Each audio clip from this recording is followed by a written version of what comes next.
Hi, welcome to FedScoop TV. I'm Dan Verton. With me today is Sonny Hashmi. Sonny is the acting CIO of the General Services Administration. Sonny, thanks so much for being here.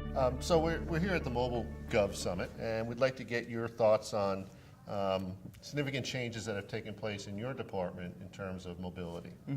Yeah, GSA takes mobility in a very broad sense of the word. We several years ago recognized that mobility is more than just an enabling technology focus for us, but it's really the ability for it. It's a way for us to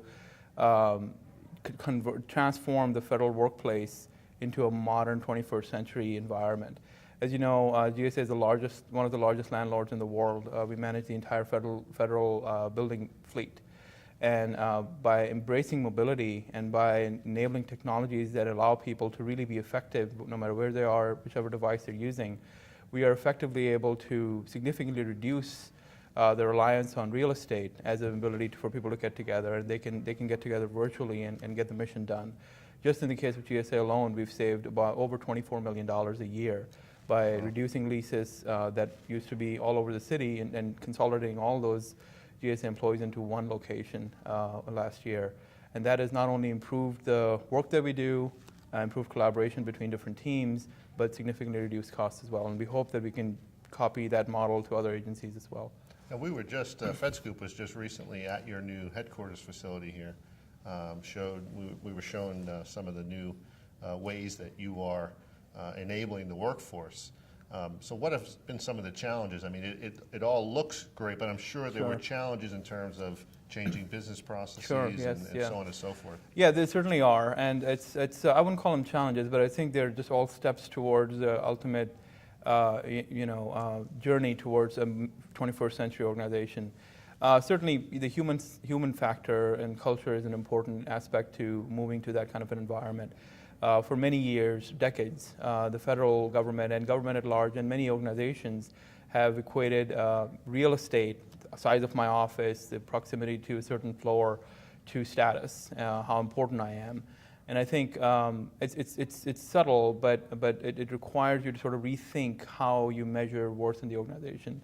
As we see our organization and the new generation of employees and government public servants that are coming in, the worth of an employee, no matter which grade and step they are, is really related to the outcomes they produce and how they serve the citizens that we all serve, and how they team with each other and find outcomes. And that requires us to create an environment where these public servants can get together. It's flexible to meet their demands. They can find the way to work with each other effectively. So that's really been the driving force behind some of the decisions we've made in terms of how the space looks. Challenges are also prevalent in terms of you have to rethink policies. Oftentimes you have to rethink how you measure the work that is getting done. So instead of somebody coming to the office and being, that's the way you see if somebody's working or not, you have to really start measuring the outcomes that they're driving, and that's not always an easy task. So that's what we've done with Administrator Tangherlini's focus on the top-to-bottom reviews and his new vision on how organizational performance should be measured. We're also seeing challenges, but interesting opportunities in terms of how we share resources.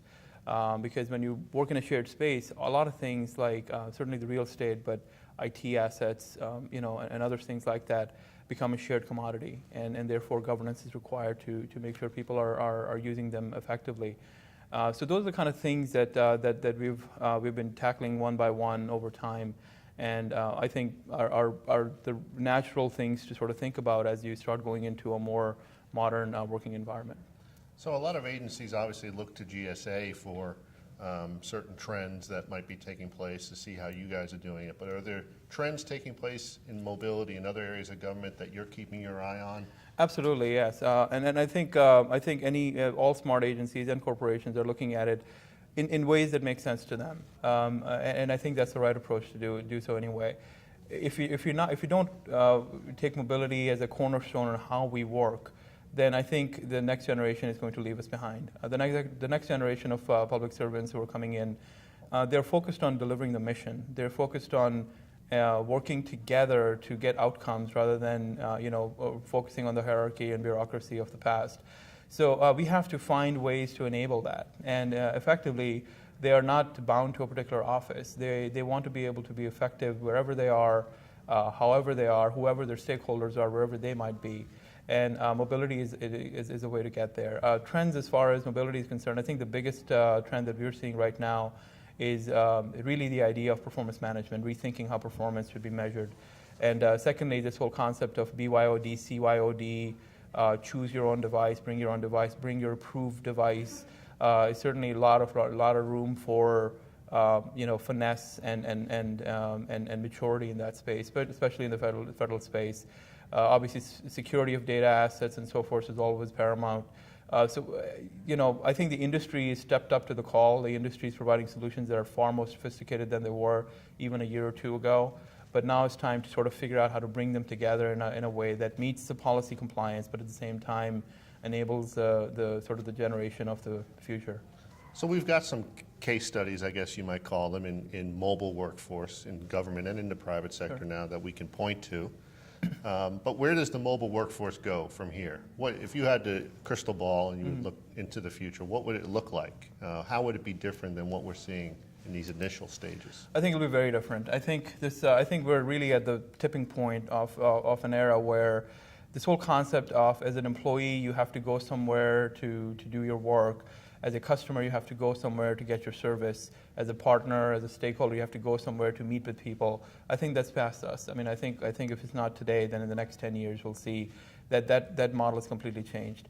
One of the reasons, and that will have far-reaching implications in how we measure performance, how we track projects, and how we manage the work. How do we create virtual communities of interest, which include employees as well as our customers and stakeholders, that can come together no matter where they are, using social media, using social tools and so forth, that can still get the job done, that can still share ideas and have input. The other aspect that I'm seeing is that organizations are getting flatter. They are getting flatter today. If you look at the most innovative organizations on the West Coast, I met with GitHub recently, and it was fascinating to see how they manage their organization. They don't have an org chart. Nobody reports to anybody else.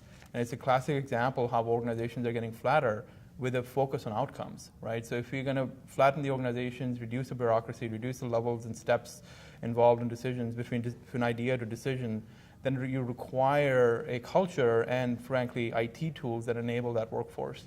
So that's what we're seeing. I think the future, the mobile employee of the future will be empowered to make decisions, will have the capabilities to connect ad hoc with the right other stakeholders and tools and assets and data to make those decisions. And frankly, it will be seamless experience whether you are in a particular building or whether you're outside of it. I don't think we'll get rid of workspace. There will be the need to come together around topics and projects and meet face to face. However, that will not be the norm of how things get done. It will be when it makes sense to meet, let's meet. However, when it doesn't make sense to meet, let's use the tools to get the job done. So are you predicting the destruction of the org chart in federal government? I don't think I will say destruction, No? but I will say a rethinking of how the org chart influences outcomes. Can you see a GitHub model in the federal government? I would like to think the answer is yes. I think we have some ways to get there, and there's some challenges that come with that too, right? So it's not just about flipping the switch; it's about changing the culture over time. So it's really a journey, and rather than just making a decision and going to that new model. But I think, regardless of how far we go, I think the direction that we're going in is one of flatter organizations that allow cross collaboration in a much more open environment, that allows decisions to be made at the right place rather than having to trickle up all the way to the top and back down. Those trends are not going anywhere, and I think those are the right trends to be doubling down on. Sunny, thanks so much for being here today. I appreciate it. Thank you. Thanks for your time. Appreciate it. You've been watching FedScoop TV. I'm Dan Verton. Thanks very much. Thank you.